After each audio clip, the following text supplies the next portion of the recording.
Astaghfirullah. Illa billahi wa ba'du. Alhamdulillah. Wa anta ya Rasulullah, wahai Rasul, kenapa engkau menangis? Faqala an-nabiy sallallahu alaihi wasallam, maka Rasul mengatakan, ya ibna Aufin innaha rahmah. Wahai ibna Auf, tangisanku adalah rahmat. Maksudnya kasih sayang seorang ayah kepada anak.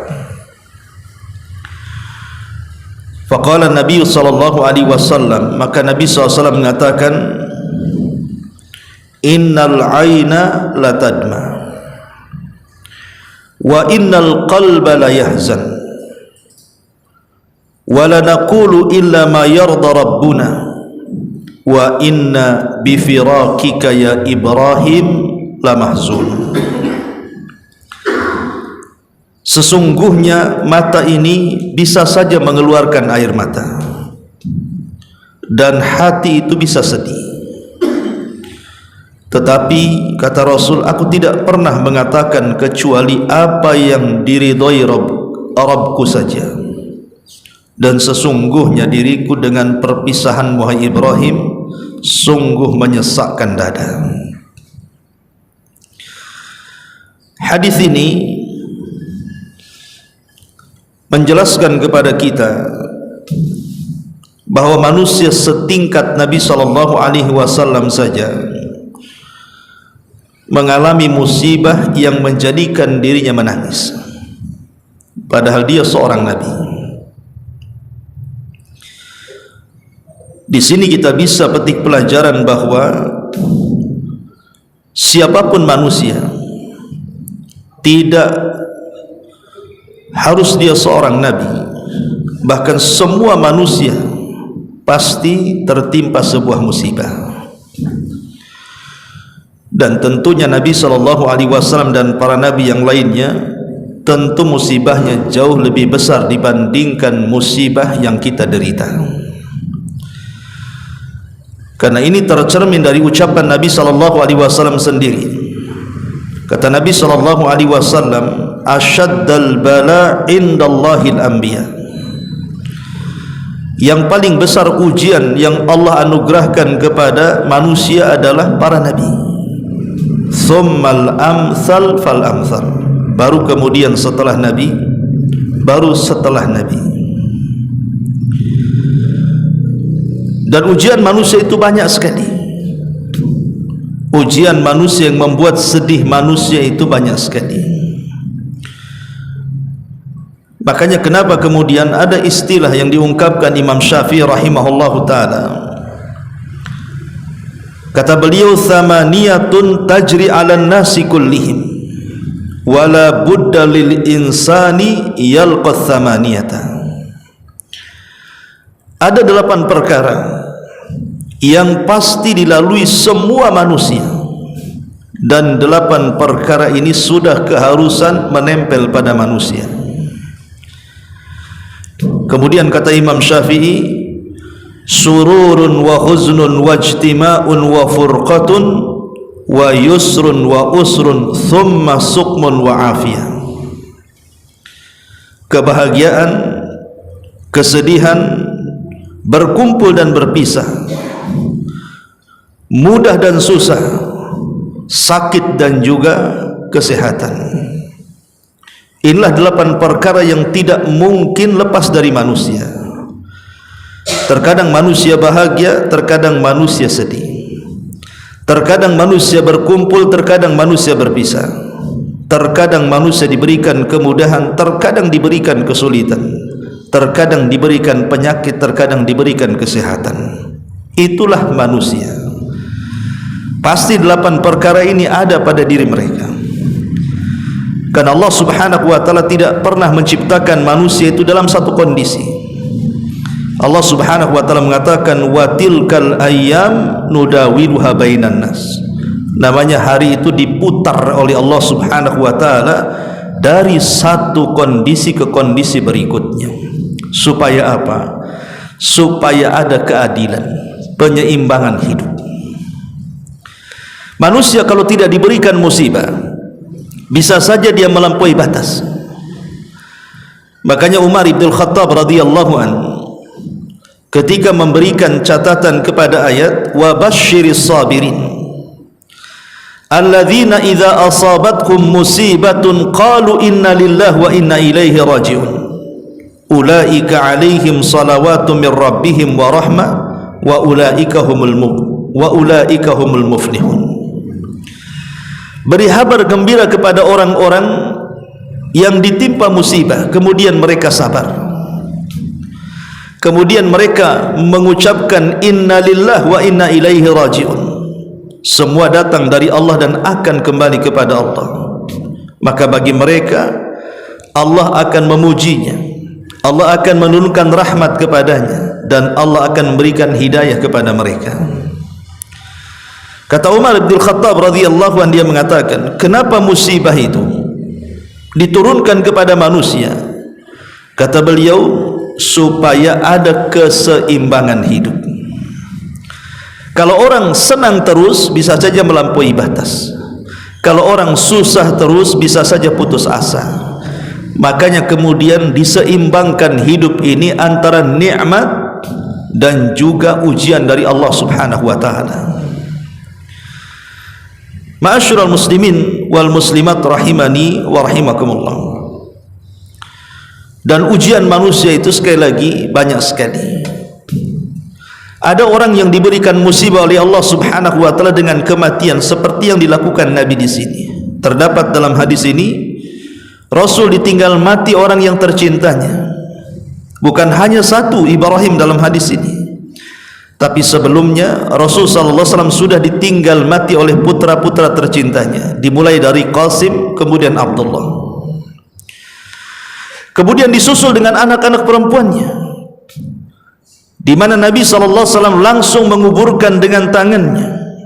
Kematian Zainab ada di hadapannya, kematian Ruqayyah ada di hadapannya, kematian Ummu Kulthum ada di hadapannya, dan tiga-tiganya dikuburkan langsung oleh Nabi sallallahu alaihi wasallam, kecuali Fatimah, karena Fatimah meninggal setelah Rasul meninggal.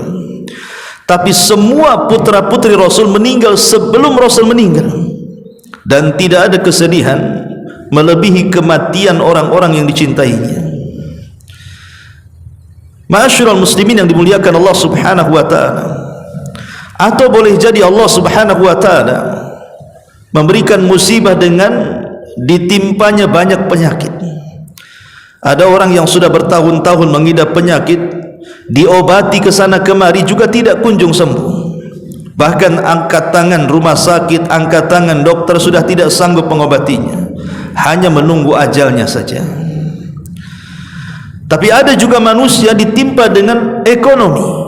Boleh jadi mungkin usahanya dibangkrutkan, dia sudah berusaha ke sana kemari juga tidak kunjung diberikan rizki yang cukup oleh Allah Subhanahu wa taala. Atau boleh jadi kesedihan ini atau musibah ini karena ucapan manusia. Mungkin dia difitnah, mungkin dia dibuli, mungkin dia digibah, mungkin dia diadu domba, dan begitu seterusnya. Atau boleh jadi karena pertengkaran suami istri, anak dengan ayah atau dengan tetangga, atau kesedihan orang-orang yang dalam penjara, atau kesedihan orang-orang yang terlilit hutang, atau kesedihan orang-orang yang kemudian terzolimi selama hidupnya. Ikhwatu fiddin muliakan Allah Azza wa Jalla, ujian manusia itu bermacam-macam. Tetapi ingat bahwa tidak mungkin Allah Subhanahu wa taala memberikan ujian itu kecuali manusia bisa menghadapinya.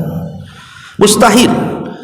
Ketika Allah Subhanahu wa taala menurunkan ujian itu, manusia tidak bisa menghadapinya, karena Allah menurunkan ujian itu sesuai dengan kadar keimanannya. Kalau imannya kuat, Allah tambah ujiannya. Tapi kalau imannya lemah, maka Allah Subhanahu wa taala peringan ujiannya. Tapi ingat bahwa ujian itu Allah Subhanahu wa taala letakkan kepada hambanya hanya untuk menguji keimanan mereka. Apakah iman mereka benar ataukah dusta? Ma'asyiral muslimin yang dimuliakan Allah Subhanahu wa taala. Lalu kenapa manusia bisa stres? Kenapa manusia bisa bimbang, bisa bingung, bisa sedih?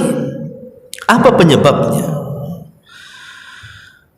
Hadis Aisyah Ummul Mukminin radhiyallahu anha, beliau pernah mengatakan, bersabda Nabi sallallahu alaihi wasallam, kata Nabi sallallahu alaihi wasallam, "Idza kathurat dzunubul 'abdi wa lam yakun lahu ma yukaffiruha minal 'amali, ibtalahu Allahu bil hazni liyukaffiraha anhu." Apabila manusia sudah terlampau banyak dosa yang dilakukannya dan tidak ada yang bisa menggugurkan dosa itu dengan amalannya, dosanya banyak tapi amalannya sedikit, dosanya banyak tapi ibadahnya tak banyak, dosanya banyak tapi ketaatannya tidak banyak, maka terkadang Allah subhanahu wa ta'ala menguji hamba ini dengan kesedihan. Kalau dia sabar dengan kesedihan itu, itulah sebagai penggugur dosanya, dan boleh jadi dengan kesabarannya itu maka Allah subhanahu wa ta'ala akan pulihkan kebahagiaannya. Dari sini kita tahu bahwa sebab vital kenapa orang itu bisa stres, bisa sedih, bisa gundah gulana dan yang semacamnya, tidak lain karena dosa yang dilakukannya. Atau boleh jadi sebab yang kedua karena syaitan. Karena syaitan ini menghendaki musuh-musuhnya dari kalangan Bani Adam itu supaya dia sedih, supaya dia stres, mengganggu ibadahnya. Makanya Allah subhanahu wa ta'ala berfirman dalam surah Mujadilah ayat 10 itu, ketika Allah menceritakan atau berfirman tentang kelakuan syaitan, Allah mengatakan, liyahzunal ladzina amanu wa laysa bidharrihim syai'an illa biidznillah wa 'alallahi falyatawakkalul mu'minun. Syaitan itu sengaja menggoda Bani Adam supaya Bani Adam itu sedih, untuk membuat sedih orang-orang yang beriman, kata Allah. Tetapi gangguan syaitan itu tidak memadaratkan orang-orang yang beriman sedikit pun, kecuali dengan izin Allah subhanahu wa ta'ala. Maka bertawakallah kepada Allah subhanahu wa ta'ala jika kalian benar-benar beriman kepada Allah subhanahu wa ta'ala. Jadi sebab yang kedua boleh jadi karena apa? Karena syaitan. Bisa karena dosa yang kita lakukan, atau boleh jadi karena syaitan. Syaitanlah yang kemudian membuat kita stres, membuat kita bingung dengan was-was yang diberikan kepada kita. Ma'asyiral muslimin yang dimuliakan Allah subhanahu wa ta'ala. Dan dua perkara ini disebutkan oleh sebagian ulama salaf. Para ulama salaf mengatakan, man arada afiyatal jismi falyuqallil minat ta'ami wasyarabi, wa man arada afiyatal qalbi falyatrukil atham. Qala Thabit ibn Qurra, rahatul jismi fi qillati ta'ami wa rahatul ruhi fi qillatil athami wa rahatul lisani fi qillatil kalami. Beliau mengatakan, para ulama salaf, barang siapa yang ingin sehat jasadnya, maka sedikitkan makan dan minumnya. Barang siapa yang ingin sehat hatinya, maka tinggalkan dosa-dosa. Berkata Thabit ibn Qurra, kesehatan badan itu ada di sedikit makan, kesehatan ruh itu ada di sedikit maksiat, dan kesehatan lisan itu ada di sedikit bicara. Kenapa kemudian beliau mengatakan bahwa qillatu atau rahatur ruhi fi qillatil atham, bahwa sehatnya ruh itu dengan menyedikitkan melakukan dosa, karena kebahagiaan itu ada di hati. Kebahagiaan itu bukan ada di pakaian, kebahagiaan itu bukan ada di rumah mewah, bukan di mobil megah, bukan di tanah luas, tidak. Kebahagiaan itu ada di hati. Lah hati ini akan menjadi hitam ketika banyak maksiat. Makanya Rasul mengatakan, satu kali maksiat Allah akan berikan satu titik hitam di hatinya. Dua kali maksiat, dua kali titik hitam. 10 maksiat, 10 titik hitam. Sampai hati ini penuh dengan titik hitam. Ketika itulah terjadi ran, yang menyebabkan hilang kebahagiaan karena susah petunjuk masuk ke dalam hati. Ma'asyiral muslimin yang dimuliakan Allah Subhanahu wa taala, tentu setiap penyakit ada obatnya. Setiap kesusahan pasti akan datang kesenangan. Setiap kesulitan pasti ada kemudahan. Setiap stres pasti ada obatnya. Lalu bagaimana cara mengatasinya? Mengatasi orang-orang yang dirundung dengan stres ataupun dengan kebingungan, dengan kesedihan, dengan berbagai macam masalahnya. Pertama, para ulama mengatakan idza dhaqat bika dunya fatadzakkar annallaha aqrabu ilaika mimma yutakhayyal. Apabila dunia telah menyempitkan dirimu, kata para ulama, maka ingat bahwa Allah itu dekat dengan kita. Allah itu dekat dengan kita, tidak sebagaimana yang kita hayalkan. Ada seorang Arab Badui datang menemui Nabi SAW dan berkata, "Ya Rasulullah, aqaribun Rabbuna fanunaji, am ba'idun fanunadi." Rasul, apakah Rabb kami ini dekat sehingga kami cukup berbisik-bisik, ataukah Rabb kami ini jauh sehingga kami harus berteriak-teriak? Jadi Arab Badui ini mengatakan, apakah Rabb kami Allah itu dekat ya Rasulullah sehingga kita perlu berbisik-bisik saja dengan dia, ataukah Rabb kami ini sangat jauh sehingga kami harus berteriak-teriak meminta kepadanya? Fa anzalallahu azza wa jalla, maka Allah Subhanahu wa taala turunkan ayat, wa idza sa'alaka ibadi anni fa inni qarib ujibu da'watad da'i idada'an. Apabila hamba-hambaku bertanya tentang aku ya Muhammad, katakan aku dekat. Akulah yang mengabulkan setiap doa orang-orang yang berdoa kepadaku. Dari ayat ini kita tahu bahwa keberadaan Allah Subhanahu wa taala itu dekat dengan kita, dan Allah tahu maslahat kita.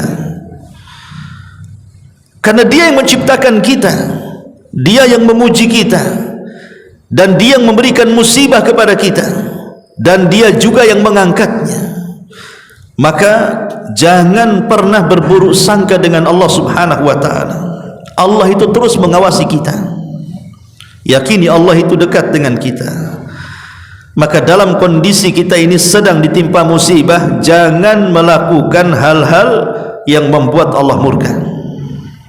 Yakini Allah itu dekat, dan Allah terus memantau kita, apakah kita lulus ujian atau tidak. Maka berdoalah kepada Allah Subhanahu wa taala agar Allah memberikan taufik kepada kita sehingga lulus dalam ujiannya. Yang kedua, cobalah gabungkan antara tauhid dan juga istighfar. Dahulu Nabi Allah Yunus ibn Matta alaihi salam pernah terjebak dalam perut ikan entah berapa lamanya, karena Al-Quran tidak menyebutkannya. Tapi yang jelas bahwa Nabi Allah Yunus ibn Matta terperangkap dalam perut ikan itu sehingga mendapatkan 3 kegelapan yang tidak pernah dilalui siapapun manusia di dunia. Kegelapan dalam perut ikan, kegelapan di dasar lautan, dan kegelapan di tengah malam, yang secara logika Nabi Yunus itu harusnya meninggal dalam perangkap perut ikan itu. Tapi kenapa dia diselamatkan oleh Allah dan tetap dihidupkan? Ma'asyiral muslimin yang dimuliakan Allah Azza wa Jalla, rahasianya adalah karena Nabi Allah Yunus ibn Matta dia senantiasa berzikir kepada Allah Subhanahu wa taala, dan dalam zikirnya dia menggabungkan 2 perkara. Pertama tauhid, yang kedua pengakuan dosa alias istighfar.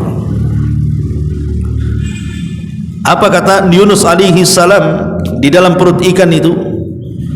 Sebutkan dalam hadis Nabi sallallahu alaihi wasallam, da'watu dhinnuni idh da'a wa huwa fi batnil huti la ilaha illa anta subhanaka inni kuntu minadh dhalimin. Fa innahu lam yada biha rajulun muslimun fi syai'in qattun illa istajaba Allahu lahu, rawahu Tirmidzi. Kata Nabi SAW, doanya pemilik ikan, maksudnya Yunus ibn Matta alaihi salam, ketika dia berdoa dan dia berada di perut ikan, dia pun mengucapkan la ilaha illa anta subhanaka inni kuntu minadh dhalimin. La ilaha illa anta subhanak, ini tauhid. Nabi Yunus alaihi salatu wassalam di dalam perut ikan tetap mengucapkan kalimat tauhid, la ilaha illa anta subhanak. Tidak ada sesembahan yang berhak disembah kecuali Engkau ya Rabb, maha suci Engkau ya Rabb. Kemudian Nabi Yunus alaihi salatu wassalam mengakui dosa-dosanya dan beristighfar, dan dia mengatakan inni kuntu minadh dhalimin, sesungguhnya aku adalah hambamu yang penuh dengan kezaliman. Seolah-olah Yunus mengatakan, ampuni dosa-dosaku, terlampau banyak dosa yang aku lakukan kepadamu. Maka Rasulullah SAW mengatakan, tidaklah seorang muslim berdoa dengan doa ini kemudian meminta sesuatu kecuali pasti Allah Subhanahu wa taala akan mengabulkan permintaannya. Ma'asyiral muslimin yang dimuliakan Allah Azza wa Jalla, sampai Allah Subhanahu wa taala mengatakan, kalaulah Yunus dalam perut ikan itu tidak termasuk hamba Allah yang banyak bertasbih, la labisa fi batnil huti ila yaumi yub'atsun, tentu Yunus akan berada di perut ikan itu sampai hari dibangkitkan kiamat. Tapi dia hamba Allah yang banyak bertasbih.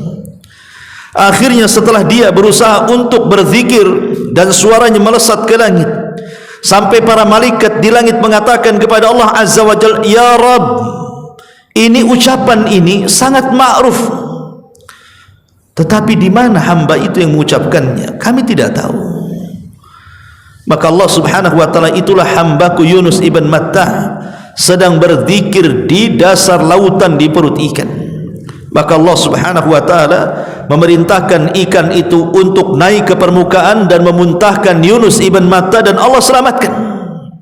Kata para ulama, maka siapapun yang sedang bersedih, yang banyak musibah, maka lakukan seperti Yunus ibn Matta, gabungkan antara tauhid dan juga istighfar.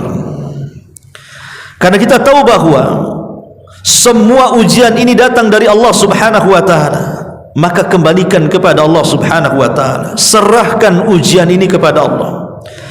Kalau kita menghadapi ujian sendirian tidak akan sanggup. Jangankan sekelas kita, sekelas Nabi SAW saja, dia tidak akan sanggup menghadapi ujian kalau bukan karena pertolongan Allah Subhanahu wa taala. Makanya ketika dia dilempari oleh penduduk Taif, kemudian dia pun berdarah-darah dengan Zaid ibn Harithah, maka sepanjang jalan dalam pelarian itu Nabi SAW hanya menyerahkan urusan kepada Allah Subhanahu wa taala dan mengatakan, illam yakun alayya sakhatun fala ubali. Ya Rabb, kalau ujian ini bukan bentuk azabmu kepadaku, bukan dalam bentuk siksamu kepadaku, aku enggak peduli. Seolah-olah Rasul mengatakan, selama ujian ini bentuk rahmat kasih sayangmu kepada hamba-hambamu, silahkan uji sesukamu. Tapi kalau ini dalam bentuk azab, jangan sampai. Karena ketika ujian itu dalam bentuk azab, berarti itu datang dari kemurkaan karena dosa yang kita lakukan. Tetapi kalau ujian itu datang dalam bentuk rahmat, berarti Allah hendak meninggikan derajat. Makanya Rasulullah SAW hanya mengatakan, kalau ini bukan kemurkaanmu ya Rabb, aku tidak peduli seberapa besar kau timpakan ujian itu kepadaku, asal bukan dalam bentuk kemurkaan, tapi dalam bentuk rahmat. Ma'asyiral muslimin yang dimuliakan Allah Subhanahu wa taala. Kemudian yang ketiga, gabungkanlah antara salat dan doa. Gabungkan antara salat dan doa. Hudzaifah bin Yaman radhiyallahu anhu, beliau berkata, kana an-nabiy sallallahu alaihi wasallam idza ishtadda alaihi amrun qama ila salati. Kata Hudzaifah bin Yaman radhiyallahu anhu, Rasul itu kalau mendapatkan ujian yang tidak bisa lepas dari diri dia, saking beratnya ujian itu, maka Nabi SAW langsung menuju salat. Jadi Nabi SAW kalau ada perkara yang tidak bisa lepas dari diri dia, kesulitan yang sulit lepas darinya, maka dia segera salat. Dari sini kita tahu bahwa salat itu bisa mengurai kesulitan. Cobalah kita ini bangun di sepertiga malam akhir. Selain kita melaksanakan salat 5 waktu, kita coba bangun di sepertiga malam akhir, tahajud di situ. Karena di situ Allah Subhanahu wa taala turun ke langit dunia dan mengatakan kepada hamba-hambanya, "Man yad'uni fa astajibalah, wa man yastaghfiruni fa utiya, wa man yastaghfiruni fa aghfirlah, wa man yas'aluni fa utiya." Siapa yang berdoa ku kabulkan, siapa yang minta ampun ku ampuni, siapa yang meminta pasti ku beri. Ini kesempatan Allah Subhanahu wa taala mengundang setiap hari di sepertiga malam. Karena Allah Subhanahu wa taala mengatakan, "Wasta'inu bis-sabri was-shalah." Mintalah pertolongan dengan kesabaran dan dengan salat. Jadi salat itu adalah penyebab terurainya masalah. Kenapa demikian? Karena dalam salat itu ada bacaan iyyaka na'bud wa iyyaka nasta'in. Hanya kepadamu ya Rabb aku beribadah, dan hanya kepadamu ya Rabb aku meminta pertolongan. Kalimat hanya kepadamu ya Rabb aku meminta pertolongan, padahal meminta pertolongan bagian daripada ibadah. Harusnya cukup dengan mengatakan iyyaka na'bud, tetapi Allah Subhanahu wa taala pisahkan wa iyyaka nasta'in, seolah-olah isti'anah itu ibadah khusus daripada jenis ibadah yang lainnya. Ya, karena tidak mungkin orang itu melakukan ibadah tanpa pertolongan Allah. Antum tidak mungkin hadir di kajian ini kalau bukan karena pertolongan Allah. Antum tidak bisa melaksanakan sholat Isya berjamaah tadi kalau bukan karena pertolongan Allah. Bahkan tidak mungkin kita menggerakkan tangan, kaki dan yang lainnya kalau bukan karena pertolongan Allah. Seolah-olah kalimat iyyaka na'budu wa iyyaka nasta'in ini mengatakan bahwa kalau Allah Subhanahu wa taala tidak menolong perkara kita, tidak ada perkara sekecil apapun bisa kita selesaikan. Makanya sering saya katakan, sebesar apapun masalah, kalau Allah ikut campur tangan dalam menyelesaikannya, pasti akan ada jalan keluarnya. Tapi sekecil-kecilnya masalah, kalau Allah tidak ikut campur dalam permasalahan kita, maka kita akan sulit untuk menyelesaikannya. Karena semua datang dari Allah, dan Allah juga yang akan mengangkatnya. Maka solatlah, perbanyak solat, minta dalam solat kita agar masalah kita diselesaikan. Kemudian berdoa. Lalu doa apa yang diajarkan Nabi SAW supaya masalah kita ini mudah terselesaikan? Ma'asyiral muslimin yang dimuliakan Allah Subhanahu wa taala, doa ini ada 2 macam. Doa ini ada 2 macam. Ada doa sebagai wiqayah, penjagaan. Jadi sebelum datang masalah, sebelum datang kesulitan, sebelum datang kebingungan dan kesedihan itu, perbanyak doa ini supaya tidak menimpa kita. Yang kedua, doa yang selalu dipanjatkan dan diajarkan Rasul kepada kita apabila sudah terjadi masalah.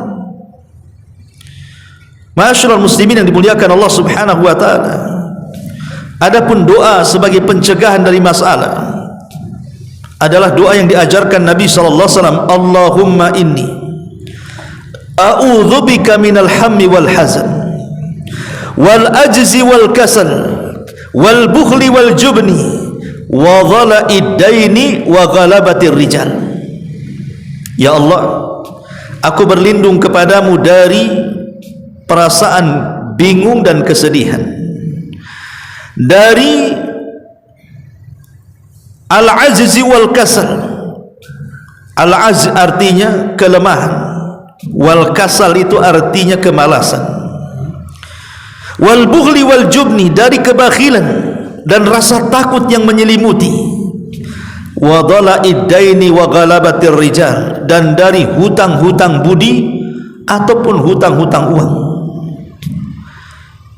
Satu hari Dijelaskan oleh hadis Abi Sa'id Al-Khudri radhiyallahu anhu, Nabi SAW entah kenapa kakinya dilangkahkan di waktu salat duha menuju masjid, dan masjid di waktu salat duha itu tidak ada orang, karena salat duha itu adalah waktu aktivitas manusia mengejar dunia.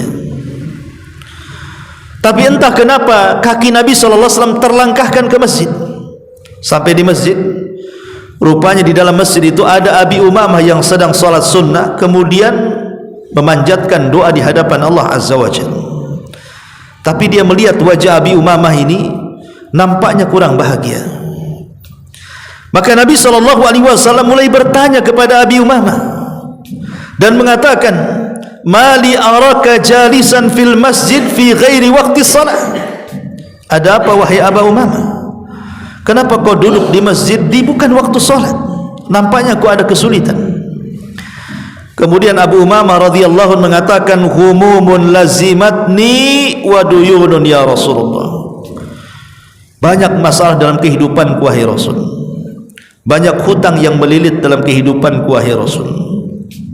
Maka Rasulullah SAW mengatakan, "Afala u'allimuka kalaman?" Maukah ku ajarkan kepadamu beberapa kalimat? "Idza anta qultahu azhaballahu azza wa jalla hammuka wa qada anka daynuk." Kalau engkau baca, mudah-mudahan Allah menghilangkan kesulitanmu dan Allah lunasi hutang-hutang. Maka Abi Umamah langsung mengatakan, "Bala ya Rasulullah," tentu wahai Rasul. Maka Rasul mengajarkan, "Ya Aba Umamah, idza asbahta wa idza amsayta," apabila engkau di pagi hari atau di sore hari, katakanlah, "Allahumma inni a'udzubika minal hammi wal hazan, wa a'udzubika minal ajzi wal kasal, wa a'udzubika minal jumni wal bukhl, wa a'udzubika min ghalabati daini wa qahrir rijal." Katakan, "Ya Aba Umamah, aku berlindung kepadamu ya Rabb dari kegundahan dan kesedihan, dari kelemahan dan kemalasan, dari kebakhilan dan rasa takut yang menyelimuti, dan dari terkalahkannya oleh hutang, dan dari terkalahkannya oleh budi baik manusia." Ma'asyiral muslimin yang dimuliakan Allah Azza wa Jalla, Abu Umamah mengatakan, "Fa fa'altu dzalik fa adhhaballahu azza wa jalla hammi wa qada anni daini." Maka aku yakin dengan seyakin-yakinnya dengan apa yang diajarkan Rasul, ku amalkan itu semuanya. Maka tidak lama setelah ku amalkan itu semua, apa yang terjadi? Allah hilangkan kesedihanku dan Allah lunasi hutang-hutangku. Artinya di sini harus ada keyakinan dalam doa. Jangan ada keraguan. Karena ragu-ragu dalam berdoa itu menjadikan tidak terkabul doa kita. Harus ada keyakinan bahwa Allah Subhanahu wa taala pasti akan menolong kita. Tetapi kalau seandainya masalahnya semakin rumit, tidak bisa jalan keluar, berusaha ke sana kemari juga mentok, maka Nabi SAW mengajarkan sebuah doa, "Allahumma inni abduka wa ibnu abdika wa ibnu ammatika nasiyati biyadik, madhin fiyya hukmu, adlun fiyya qada'u, as'aluka bikulli ismin huwa lak sammaita bihi nafsak aw anzaltahu fi kitabik aw 'allamtahu ahadan min khalqik aw ista'tharta bihi fi 'ilmil ghaibi 'indak an taj'alal qur'ana rabi'a qalbi wa nura sadri wa jalaa'a hazni wa dhahaba hammi." Ya Allah, sesungguhnya aku adalah hamba-Mu. Kita adalah semua hamba Allah. Serahkan semua kepada Allah. Sesungguhnya aku adalah hamba-Mu, putra hamba-Mu, putra hamba-Mu. Nasibku di tangan-Mu, nasibku di tangan-Mu. Ini bentuk apa? Penyerahan kepada Allah, bahwa nasib kita semua di tangan Allah. Nasib kita lah bukan di tangan kita. Makanya kalau ada dukun meramal lewat garisan-garisan tangan kemudian menentukan nasib seseorang, dustakan. Nasib kita semua di tangan Allah Subhanahu wa taala. Berlaku padaku ketentuan, adil padaku putusan. Aku memohon kepadamu dengan segala nama-Mu, yang engkau sebut untuk dirimu, nama yang engkau turunkan dalam kitabmu, yang kau ajarkan pada segelintir hambamu, atau nama yang hanya kau sendiri yang mengetahuinya dalam pengetahuan gaib agar engkau ajarkan Al-Quran sebagai musim semi di hatiku. Apa hubungan Al-Quran dengan menghilangkan kesedihan, dengan menghilangkan gundah gulana, dengan menghilangkan kesetresan? Apa hubungan Al-Quran? Ingat bahwa tidak ada zikir yang paling agung melebihi membaca Quran. Tidak ada zikir yang lebih agung melebihi membaca Al-Quran. Dan Allah Subhanahu wa taala mengatakan, ala bi dzikrillahi tatmainnul qulub. Ingat, dengan zikir kepada Allah hati kita akan tenang. Ketenangan hati itulah yang menjernihkan akal. Ketika jernih akal, Allah terkadang memberikan ilham untuk mencari jalan keluar, dan Allah terkadang arahkan jalan keluar itu. Makanya di sini Allah Subhanahu Rasulullah SAW ajarkan, an taj'alal qur'ana rabi'a qalbi wa nura sadri wa jala'a huzni wa dhahaba hammi. Agar Al-Quran dijadikan musim semi dalam hatiku, cahaya di batinku, pelenyap kebingunganku, dan penghilang kesedihan serta kebimbanganku. Teruslah membaca doa ini.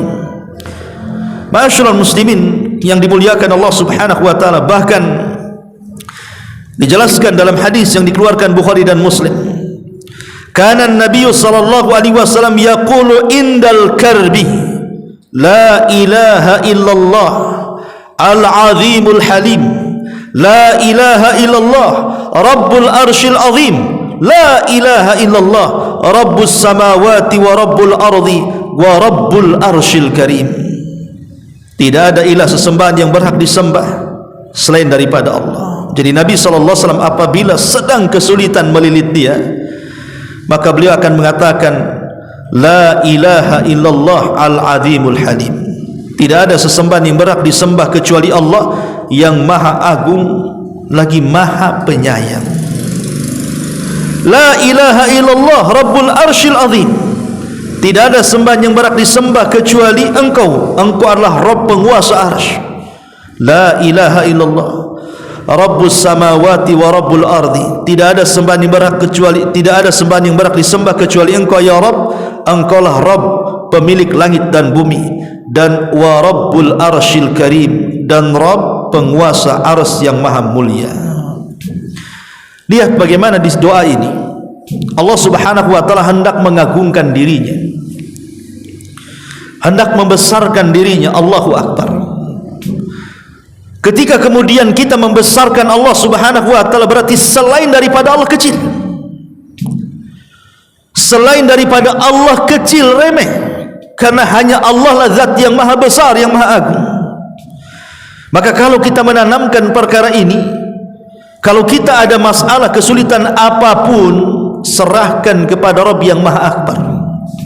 Kalau kita serahkan urusan ini kepada makhluk yang kecil dengan kita, kalau kita serahkan kemudian urusan ini kepada selain Allah Subhanahu wa taala, maka urusan apapun tidak akan terselesaikan, karena mereka tidak akbar, mereka tidak agung, mereka tidak kuat, mereka tidak memiliki zat seluas kekuatan Allah, seluas rizki Allah, seluas kekuasaan Allah.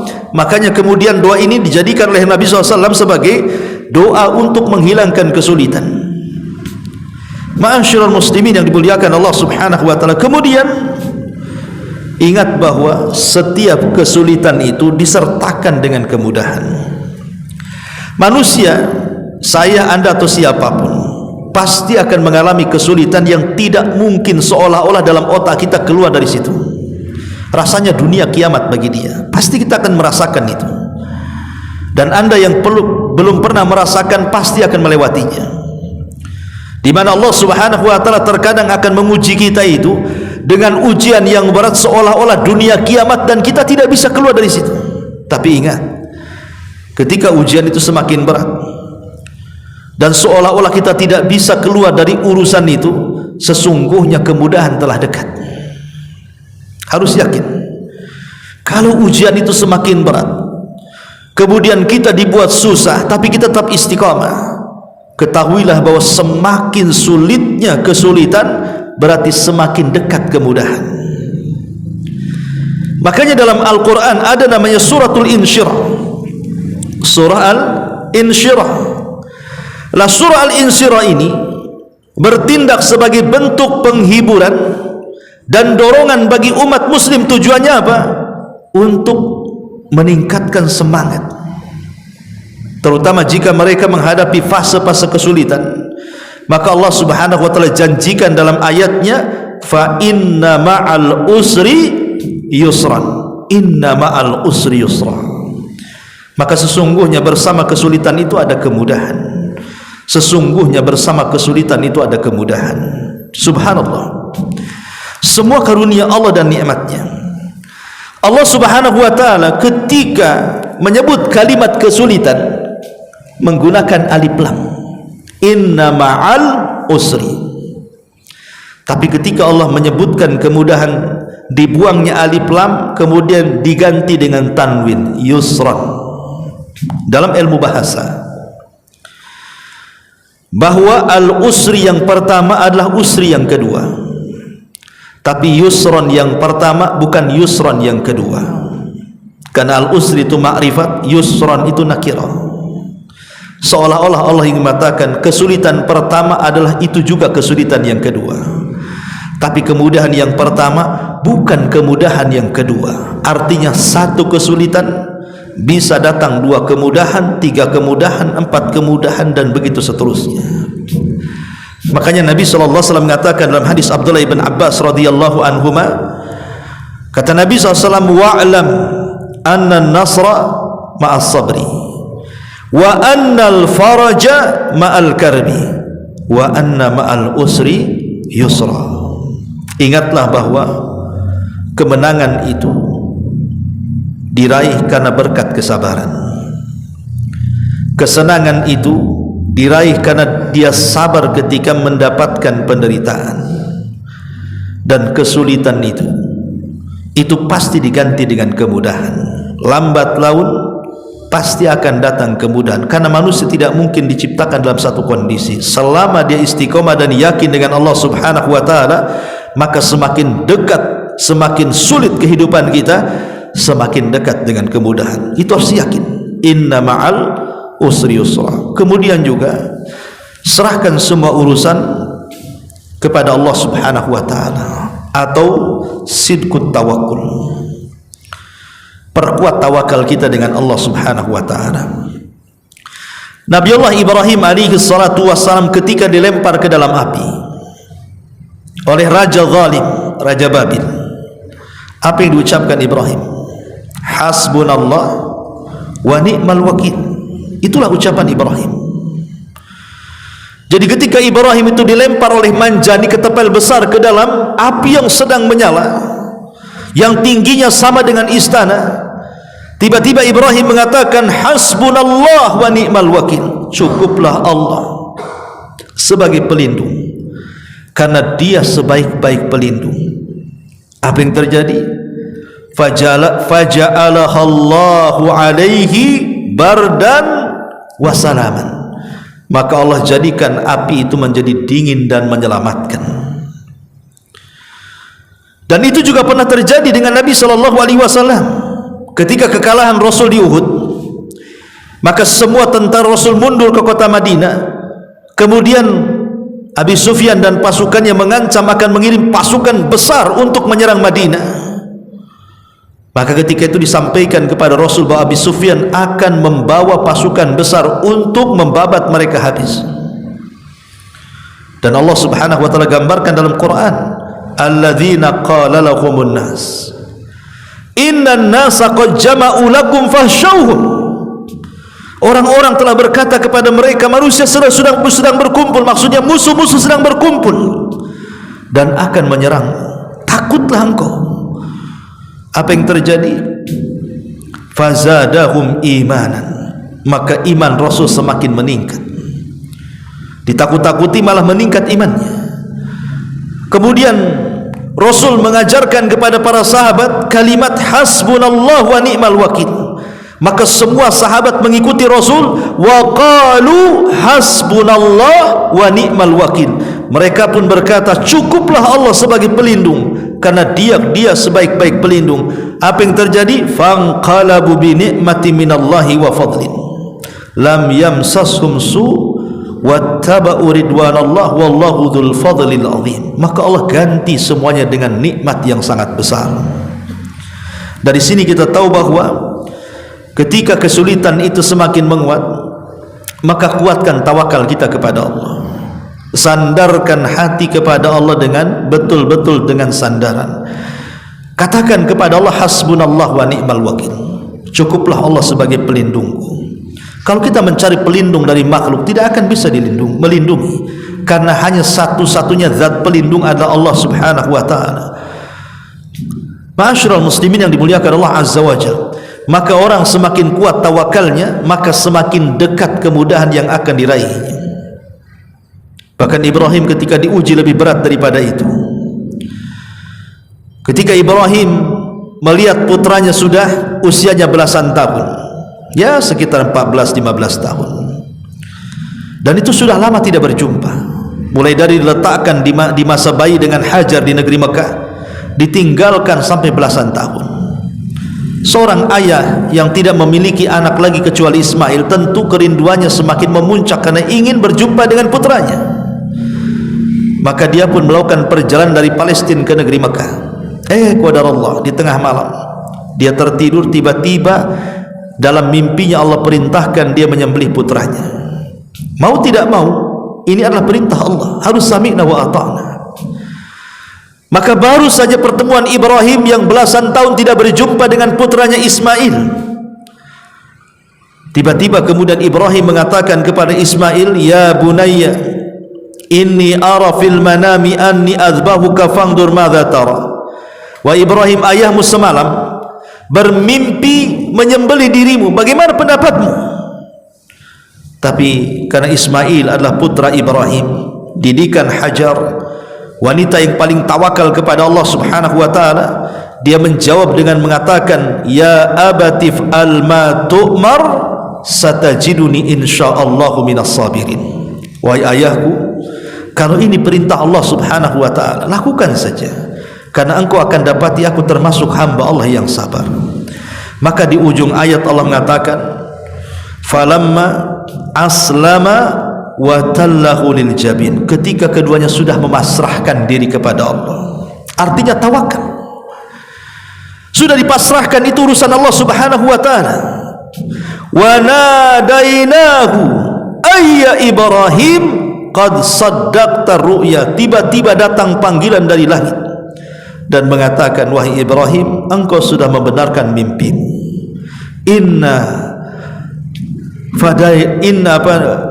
Qad saddaqta ru'ya inna kadzalika nazzil muhsinin. Sesungguhnya kami akan membalas orang-orang yang berbuat baik. Inna hadza lahuwal bala'ul mubin. Inilah ujian yang berat bagi Ibrahim. Dan Allah katakan, wa fadainahu bidzibhin azim. Maka kami ganti Ismail dengan kambing yang sangat besar sebagai penggantinya. Kata ulama mengatakan, ketika keduanya memasrahkan diri kepada Allah, maka semua ujian lepas dari keduanya dan Ismail tidak jadi disembelih. Inilah faedah tawakal. Kalau kita serahkan ujian ini kepada Allah azza wa jalla, terserah Allah mau menguji apa saja kepada saya, tapi jangan uji agama saya. Karena bagaimanapun, kalau agama yang diuji itu berat, ikhwan. Makanya kenapa Nabi SAW mengajarkan satu doa, wala taj'al musibatana fi dinina, ya Allah, jangan kau timpakan musibahmu pada agamaku. Karena musibah agama ini bisa mengantarkan kepada kekufuran, bisa mengantarkan kepada kesyirikan, yang deritanya bukan hanya di dunia tapi sampai ke akhirat. Tapi kalau musibah itu di luar daripada agama, mungkin musibah hanya bicara soal kesehatan yang diuji dengan penyakit, ekonomi yang diuji dengan kefakiran, pernikahan yang diuji dengan perceraian, ataupun ujian-ujian dunia lainnya. Kalaupun seandainya ujian itu sangat berat sampai mengalami kematian, maka kematian itulah yang menyelesaikan ujian. hanya sebatas dunia. Dengan kematian selesai ujian itu. Tapi kalau musibah agama, dengan kematian justru tidak selesai, karena dia harus mempertanggungjawabkan setelah kematian, bahkan setelah kiamat dibangkitkan. Ma'asyiral muslimin wal muslimat rahimani wa rahimakumullah. Kemudian ingat bahwa dunia adalah penjara bagi orang yang beriman, tapi sorga bagi orang kafir. Nabi SAW mengatakan, ad-dunya sijnul mu'min wa jannatul kafir. Dunia ini penjara bagi orang-orang yang beriman, tapi sorga bagi orang kafir. Yang namanya penjara, lihat orang-orang yang di penjara itu, senangkah hidup mereka? Tidak senang. Orang-orang yang hidup di penjara itu tidak senang. Gerakan mereka saja terbatas, makanan mereka dibatasi, hiburan mereka dibatasi, aktivitas mereka dibatasi. Maka ibarat orang yang di penjara itu tidak ada kesenangan sama sekali. Bahkan ada orang yang kapok setelah keluar dari penjara. Maka begitulah kondisi seorang mukmin. Mereka akan terus di penjara di dunia ini, dengan diberi banyak musibah, banyak masalah, banyak problem dan begitu seterusnya, sampai dia lulus dengan kematiannya di hadapan Allah Subhanahu wa ta'ala. Karena dunia ini darul bala. Kita tidak terlahir di sorga. Kalau kita terlahir di sorga, tidak mungkin kita diuji, pasti akan diberikan nikmat terus. Tapi karena kita lahir di dunia, jangankan kita, semua para nabi juga diuji oleh Allah Subhanahu wa ta'ala. Maka yakini bahwa dunia adalah penjara bagi orang yang beriman. Jadi tidak perlu sedih, karena hakikat sorga adalah sorga setelah kematian kita. Tapi ada sorga di dunia yang kalau kita tidak memasukinya, maka kita tidak akan masuk surga di akhirat. Kata Syekhul Islam Ibnu Taimiyah rahimahullahu taala, dan juga ucapan muridnya Imam Abdul Qayyim, dia mengatakan, "Man lam yadkhulil jannata fid dunya, lam yadkhulil jannata fil akhirah." Kalau dia tidak masuk surga di dunia, maka dia tidak akan masuk surga di akhirat. Ketika ditanya, apa yang dimaksud surga dunia yang orang memasukinya akan memasuki surga akhirat, maka beliau berdua mengatakan, itmi'nanul qalbi, ketenangan hati. Ketenangan hati itulah surga dunia. Bagaimana caranya menenangkan hati itu? Kata para ulama, sebagaimana yang dikatakan oleh Syekh Muhammad bin Abdul Wahhab di dalam Muqaddimah Qawaidul Arba, bahwa ketenangan hati itu bisa didapat dengan asyukru fi halin ni'ami, wassabru fi halil bala'i, wal istighfaru fi halil dhunubi. Bersyukur ketika diberikan nikmat, bersabar ketika diberikan ujian, dan segeralah istighfar ketika dia berbuat dosa. Kalau tiga perkara ini kita lakukan, maka kita akan mendapatkan ketenangan hati. Bersyukur apabila diberikan nikmat, bersabar apabila diberikan ujian, dan segera istighfar apabila melakukan dosa. Rasul mengatakan, ajaban li amril mu'min. Sungguh mengherankan perkaranya orang Islam itu, sungguh mengherankan perkaranya orang yang beriman itu. In asabathu dharra sabara fakanat khairan lahu, wa in asabathu syarra syakara fakanat khairan lahu. Seorang mukmin ini aneh, kalau ditimpa musibah dia bisa sabar, dan itu kebaikan bagi dia. Kalau ditimpa nikmat dia bersyukur, dan itu kebaikan bagi dia. Dan itu tidak ada kecuali bagi seorang mukmin. Artinya seorang mukmin ini, musibah apapun tidak menjadikan dia putus asa, nikmat apapun tidak menjadikan dia kufur nikmat. Dan itulah yang menenangkan hati. Itulah sorga dari sorga-sorga dunia. Ma'asyiral muslimin wal muslimat rahimani wa rahimakumullah. Kemudian cobalah dengan berhusnudzon kepada Allah Subhanahu wa ta'ala, berbaik sangka dengan Allah Subhanahu wa ta'ala. Maksudnya berbaik sangka dengan Allah itu apa? Berjalanlah dengan takdir. Berjalan dengan takdir. bahwa kesulitan hari ini yang kita derita ini sebelum Allah menciptakan langit dan bumi sudah dicatat di Lauhil Mahfuz. Mau diapakan lagi? Ya. Apa menolak takdir Allah? Jadi kesulitan hari ini yang kita lalui, apakah kita dizalimi? Apakah kita disakiti dengan ucapan-ucapan manusia? Apakah kita ditinggalkan orang yang kita cintai? Apakah kita dililit dengan hutang dan berbagai macam masalah? Apakah kita banyak ujian apapun? Itu sudah dicatat oleh Allah Subhanahu wa taala sebelum Allah menciptakan langit dan bumi 500 tahun. Sehingga berjalan dengan takdir. Nikmati takdir Allah Azza wa Jalla. Sebab kalau kita tidak berjalan dengan takdir dan kita menyalahi takdir terus, maka selamanya kita tidak akan tenang. Tapi kalau kita yakin dengan takdir Allah Azza wa Jalla dan berjalan dengan takdir Allah Subhanahu wa taala, pasti hidup kita akan tenang, ikhwan. Maka sekali lagi, berjalanlah dengan takdir Allah Subhanahu wa taala. Jangan sekali-kali kita membantah takdir Allah. Karena ketika seorang mukmin redha dengan keputusan Allah, maka dia tidak akan menyesal selamanya. Tapi kalau dia tidak akan redha dengan keputusan Allah, maka dia akan kecewa selamanya. Makanya perlunya di sini sifat qanaah. Qanaah itu apa? Redha dengan apapun yang Allah berikan kepada kita.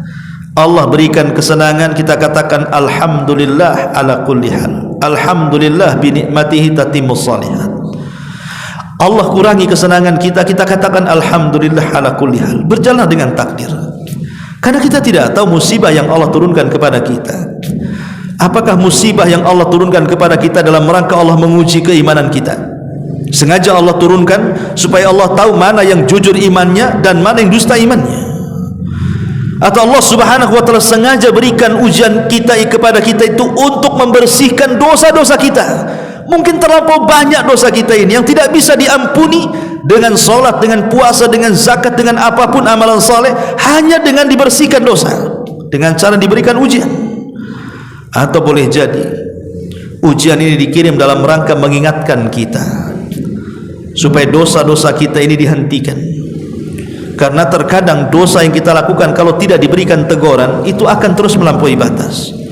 Makanya Allah Subhanahu wa taala berfirman di dalam Al-Qur'anul Karim, am hasibtum an tadkhulal jannah wa lamma ya'lamillahu alladhina jahadu minkum wa ya'lamas sabirin. Apakah kalian mengira kalian akan masuk surga begitu saja? Oh, tidak bisa. Sampai Allah mengetahui siapa orang yang sungguh-sungguh di antara kalian dan siapa orang-orang yang sabar di antara kalian. Sungguh-sungguh melawan dosa. Makanya terkadang Nabi SAW mengatakan la yazalul bala'u bil mu'min awil mu'minati fi jasadihi wa fi malihi wa fi waladihi hatta yalqallah wa ma'alaihi khatiyah. Terkadang Allah Subhanahu wa taala terus-menerus menimpa bala ujian kepada orang yang beriman itu, baik dalam jasadnya dengan penyakit, baik dalam hartanya dengan ludas, bangkrut, gulung tikar dan yang semacamnya, atau kepada anak-anak yang durhaka dan begitu seterusnya, sampai dia berjumpa dengan Allah dan tidak ada dosa yang dibawa menghadap Allah Subhanahu wa taala. Artinya terkadang ujian itu boleh jadi membersihkan dosa, ikhwan. Ya. Atau boleh jadi ukubah. Boleh jadi memang hukuman dari Allah. Terlampau banyak dosa yang kita lakukan sehingga Allah hukum dengan ujian-ujian itu. Kita tidak tahu yang mana satu. Tapi yang jelas kalau kita berjalan dengan takdir Allah Subhanahu wa taala, terus berhusnudzon kepada Allah, seolah-olah ini adalah yang terbaik bagi saya. Kalau tidak dibersihkan dosa dengan ujian, tentu sudah terlampau banyak dosa-dosa kita. Maka dari situ, dengan berbaik sangka dengan Allah itu jauh lebih baik, dan ini bisa meringankan ujian kita. Tapi kalau buruk sangka, justru Allah terkadang menambah ujian itu. Ma'asyiral muslimin wal muslimat rahimani wa rahimakumullah. Kemudian juga tentu yang paling penting juga adalah al-ihsan ilal khalqi.